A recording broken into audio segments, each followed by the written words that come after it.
bet, which is why his campaign said that if we keep on talking about the economy, we're going to lose. Which is why we keep on talking about the economy.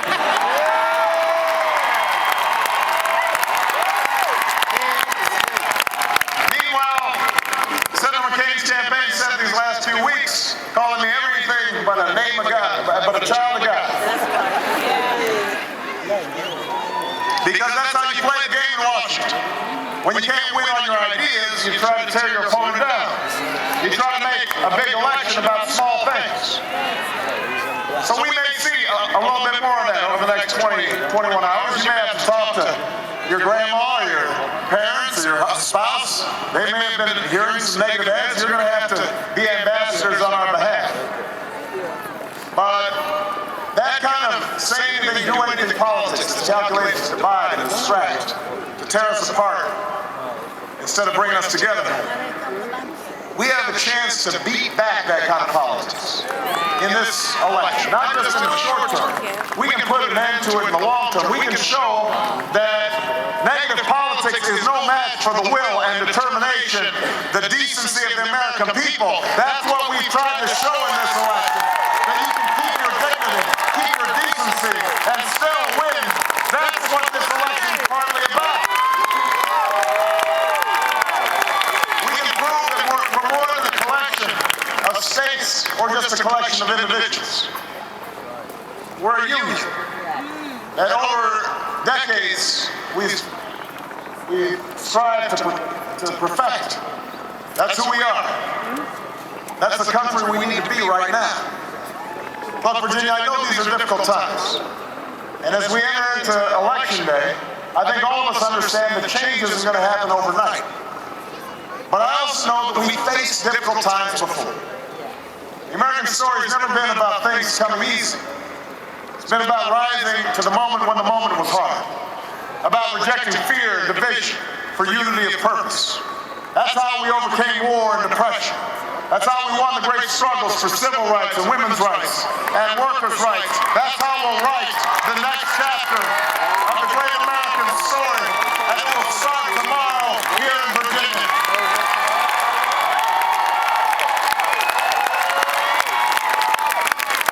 And part of that process is to understand, just as Tim Kaine and Mark Warner understand, that if we want to meet the challenges of this moment, we're going to have to get beyond the old ideological debates, the old divides between left and right. Listen, we don't need bigger government or smaller government. That's an argument dating back to the 60s. What we need is a smarter government, a better government, a government that is fighting for ordinary citizens, an honest government that upholds our values. That's what this election's about.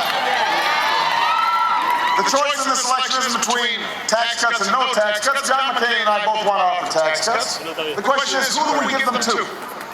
Do we only reward those who are already wealthy, already lucky, already on top? Or do we reward the workers, the nurses, the teachers, the firefighters, those who are working hard every day, who make this country work, who produce the wealth? I want to give a tax break to 95% of Americans who work every day, get taxes taken out of their paycheck every single week.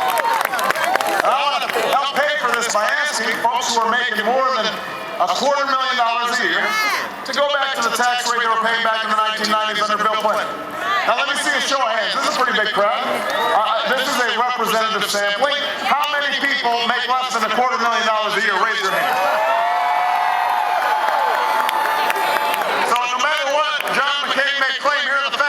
If you make under $250,000 a year, you won't see your taxes increase by a single dime. Not your income tax, not your payroll tax, not your capital gains tax, no tax. And by the way, 98% of small business make less than $250,000 a year. And we're going to give them tax breaks. And 99.9% of plumbers make less than $250,000 a year.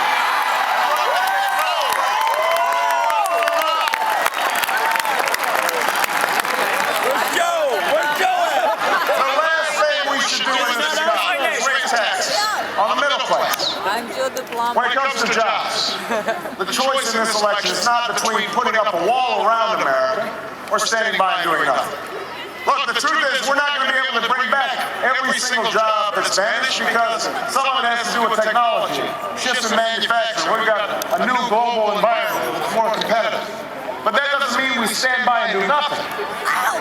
We should be promoting trade agreements that have worker protections and environmental protections and reciprocate so that we can sell our goods into China and South Korea like they sell their goods here.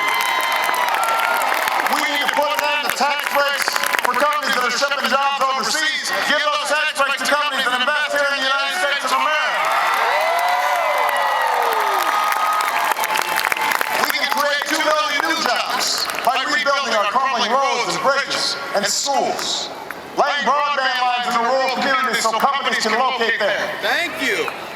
Create a new electricity grid so that we can bring renewable sources of energy to population centers that need them.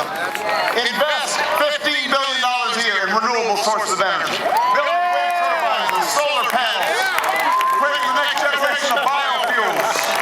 Investing in clean coal technology. Making sure that we're building the new generation of fuel-efficient cars, not in Japan, not in South Korea, but right here in the United States of America.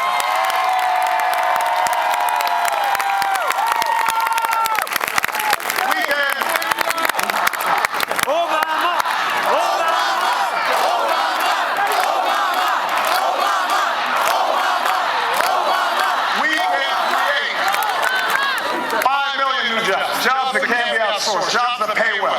But it requires determination and imagination in the White House. An understanding that we can't look backwards, we have to look forwards. That's what this election's been about. How do we meet 21st century challenges? And when it comes to the healthcare system, we don't have to choose between a government-run healthcare system and the unaffordable one we have now. That's the old argument. If you already got health insurance, the only thing that's going to change is we're going to make sure that we work with the employer to lower your premiums. If you don't have health insurance, like 45 million Americans don't have health insurance, then we're going to make sure you can buy the same kind of health insurance that members of Congress get for themselves, and we will subsidize it if you can't afford it. We will invest in prevention so that we have a health care system instead of a disease care system. We'll emphasize technologies that cut bureaucracy. And if somebody watches those mothers spend the final months of her life arguing with insurance companies because they claimed her cancer was a pre-existing condition and didn't want to pay for her treatment, I will make sure that insurance companies can never again discriminate against those who are sick and need care the most. That's the change we need.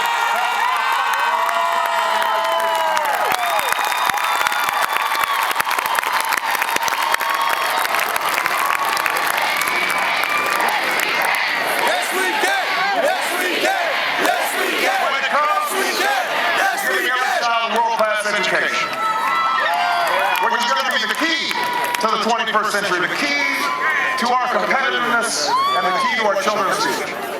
The choice is not between more money and more reform, because our schools need both. So we're going to invest in early childhood education and close the achievement gap. We're going to recruit an army of new teachers. We will pay our teachers higher salaries, give them more support, demand higher standards, and more accountability from our schools. And I want to make a deal with every young American who has the drive and will but not the money to go to college. If you commit to serving your community or your country in national service, whether it's in our military or the Peace Corps, in the Foreign Service, working in a homeless shelter, working in a veterans home, whatever your choice of service is, we will make absolutely sure that you can afford to go to